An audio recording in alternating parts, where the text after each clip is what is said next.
आज फिर एक नई कहानी लेकर हाजिर हूँ मैं। सच्ची कहानियाँ। और चांद मुस्कुरा दिया। दिन भर बाबा आज कुछ ज्यादा ही थक गए थे, इसीलिए आराम फरमाने के लिए धरती की गोद में सरकते चले जा रहे थे। संध्या ने अपनी गुलाबी चुनरी को चारों ओर फैला दिया था। दिन भर काम से थके लोग भी अब थोड़े आराम की चाह में अपने अपने घरों को जा रहे थे। हर किसी के झोले में कुछ ना कुछ जरूर था। किसी ने 400 की दिहाड़ी में से 20 रुपए की खुशियां खरीद ली थी अपने बच्चों के लिए, तो कोई स्वार्थी अपनी थकान का बहाना बनाकर ठेके की तरफ घर का कलेश खरीदने निकल पड़ा था। किसी ने बूढ़े पिता के लिए आज बुखार के तीसरे दिन कोई एक जरूरत मार कर दवाइयाँ ले ली थी, तो किसी ने राशन का सामान खरीद लिया था।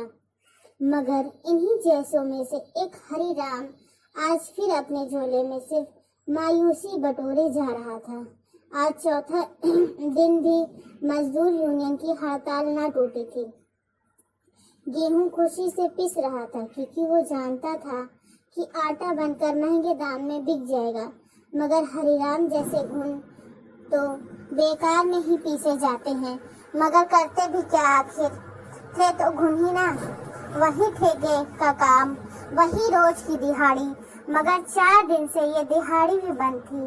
पिछला राशन तो 2 दिन तो भूखे पेट की आग को थोड़ा शांत कर गया, मगर बाकी के 2 दिन पहाड़ लग रहे थे। रोज इस आस में घर से जाता कि आज हड़ताल टूटेगी, आज कोई काम मिल जाएगा, मगर रोज निराशा के सिवा और कुछ हाथ नहीं लगता था। नुनुआ की माँ अपने क्वार्टर से बाहर छोटे से बरामदे में बिछी टाट पर बैठते हुए हरिराम ने थके हुए स्वर में अपनी पत्नी को पुकारा। आज भी नहीं टूटा ना हड़ताल? अंदर से लोटे में पानी लिए संतोषी आई। कैसे जान जाती हो बिना कहे कि ही सब बात? हरिराम ने लोटा पकड़ते हुए कुछ पल को मायूसी चेहरे से उतार कर उसकी जगह मुस्कुराहट सजाते हुए कहा, 10 बरस हो गए हैं जी। अब तो आपके बुलाने से ही समझ आ जाता है कि बात खुशी है या दुखी का। पास पड़े पत्ते के टुकड़ों को हाथ पंखा बनाकर हरिराम को हवा देते हुए संतोषी बोली, रहने दो, अब गर्म नहीं लगता है, मौसम ठंडाने लगा है। मौसम में ठंड की आहट महसूस होते ही गरीब का कलेजा एक पल के लिए धक से रह जाता है, ये सोचकर कि ठंड आ रही है, पता नहीं कैसे समय कटेगा। नहीं तो अभी कहाँ ठंड है, छठ बाद ठंड पड़ता है। देखिए आपको पसीना आ रहा है।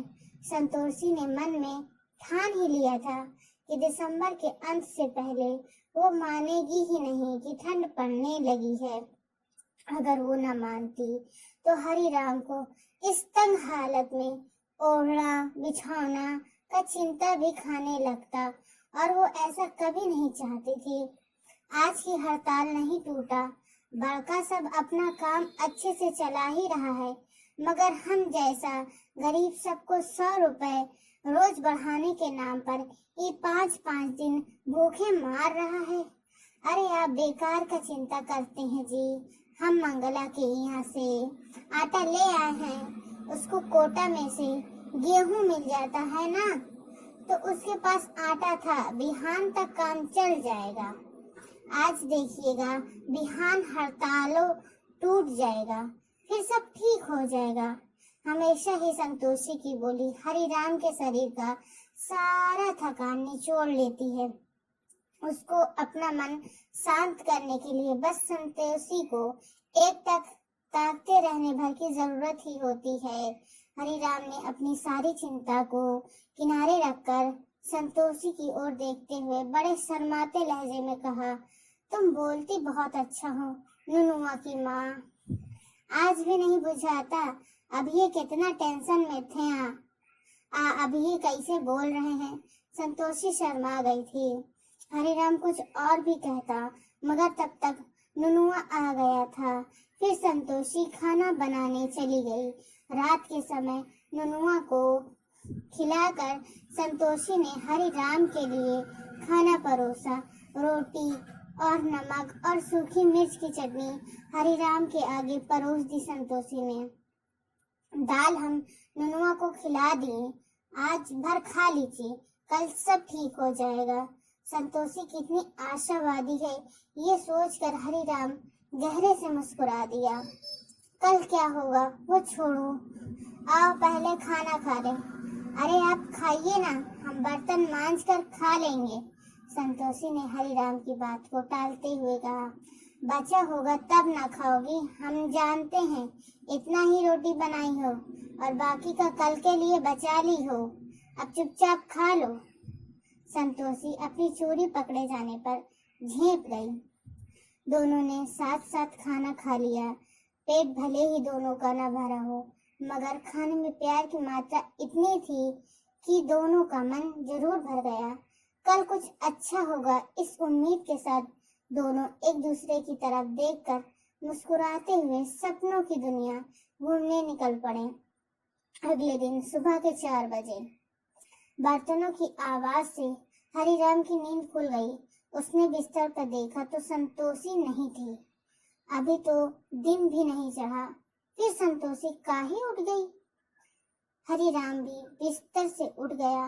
बाहर जाकर देखा तो संतोषी के हाथ में गुड़ का एक टुकड़ा था, जिसके साथ वो पानी पी रही थी। कहे थे थोड़ा और खा लो हमारी रोटी में से, बात नहीं मानी। अब देखो खाली गुड़ का डिब्बा झाड़ कर खा रही हो।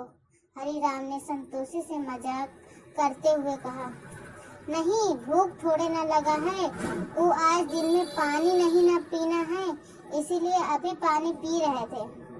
भोरे भोरे खाली पानी नहीं घोट रहा था तो गुड़ वाला डिब्बा झाड़ लिए।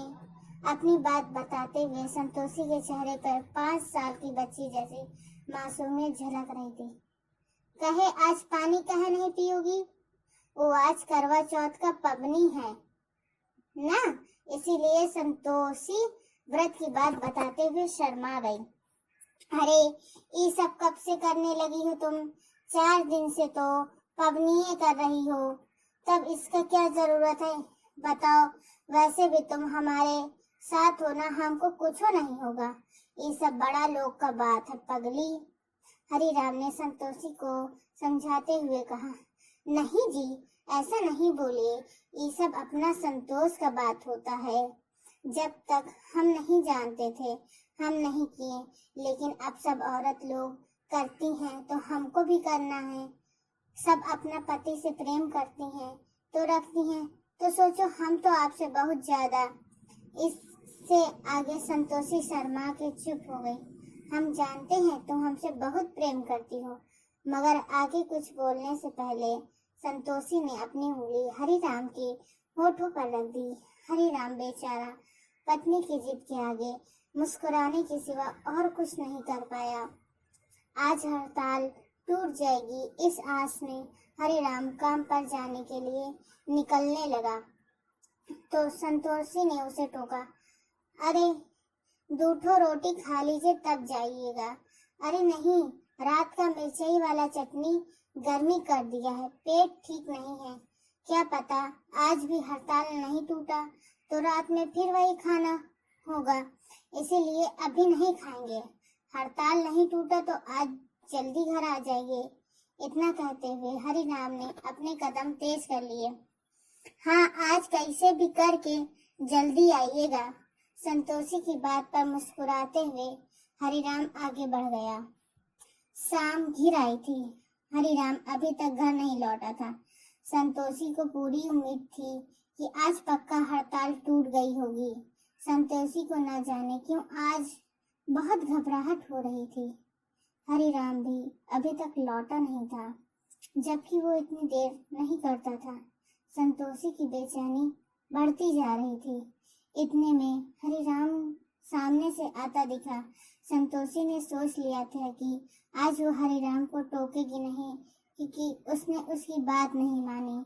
मगर जब हरिराम पास आया तो उसके सर पर बंधी पट्टी देख संतोषी अपना सारा गुस्सा भूल गई। हे भगवान, ये क्या हो गया जी? संतोषी ने हैरानी में पूछा। अरे कुछ नहीं, जरा सा चोट है, जरा सा चोट है। इतनी बड़ी पट्टी बंधा है, कहते हैं जरा सा चोट है। आप ठीक है ना? संतोषी की बेचैनी बढ़ती जा रही थी। हाँ हाँ, एकदम ठीक है। ये लो, इसमें मिठाई है और राशन है। हरिराम ने खुशी से थैला संतोषी की ओर बढ़ाते हुए कहा। अरे आग लगे मिठाई या राशन माँ, आप ही बताइए ये सब कैसे हो गया? ये चोट कैसे लगा? हरिराम अपनी पीड़ा भरी कराहटों को छुपाने की कोशिश तो कर रहा था, मगर वो संतोषी से छुप नहीं पाई। बताते हैं, जरा सांस लेने दो। दिन में जब गए काम के लिए तो पता चला हड़ताल नहीं टूटा। हम बहुत मायूस होकर लौट ही रहे थे कि एक ठो सेठ जी मिल गए। उनको मजदूर नहीं मिल रहा था। हमको बोले कि 1000 रुपया देंगे दिहाड़ी का, सीमेंट लोड करना ट्रक में। काम भारी था मगर पैसा अच्छा था, इसीलिए हम हाँ बोल दिए। सारा काम हो गया, लेकिन अंत में देह में बहुत कमजोरी बुझाने लगा और हम सीमेंट की बोरी लिए गिर गए। सर, हमारा एक ठो पत्थर से जा टकराया। वो तो तुम्हारा ही पुण्य प्रताप था जो बच गए, नहीं तो कहीं सीमेंट का बोरा हमारे सर पर गिरता तो समझो बचते नहीं। सेठ जी अच्छा आदमी थे, अपने से इलाज करा दिए, यहाँ तक छोड़ भी गए। हरिराम बोलता रहा, संतोषी आंसू बहाती रही। आपको कहे थे कुछ खा लीजिएगा, यहाँ नहीं तो बाहर ही खा लेते, मगर आप हमारे सुनते कहाँ हैं? संतोषी अब बच्चों की तरह रोने लगी। तुम भी हमारा कहाँ सुनती हो? हम बोले थे मत करो पबनी, लेकिन नहीं सुनी। अब तुम भूखी रही तो हम कैसे खा लेते? सेठ जी के यहाँ नाश्ता मिला था, हम ही नहीं किए। हाँ, एक ठो गलती हो गई, दवाई खाना था तब पानी पीना पड़ा। देखना कहीं हमार पबनी टूटने से तुम मत मर जाना। हरिराम की आखिरी बात पर संतोषी रोते हुए भी हंस पड़ी। उसकी आंखों में हरिराम के प्रति पहले से कहीं ज्यादा स्नेह उमड़ आया। आप नहीं सुधरिएगा और हम नहीं मरने वाले इतना जल्दी, जान लीजिए। अब जल्दी चलिए, चंद्रमा देख के कुछ खा लिया जाए। हाँ चलो, सब आज का पबनी खत्म करेगा। हम लोग 3 दिन से सहरा पबनी समाप्त करेंगे। हरिराम की बात पर दोनों खिलखिलाकर हंस पड़े।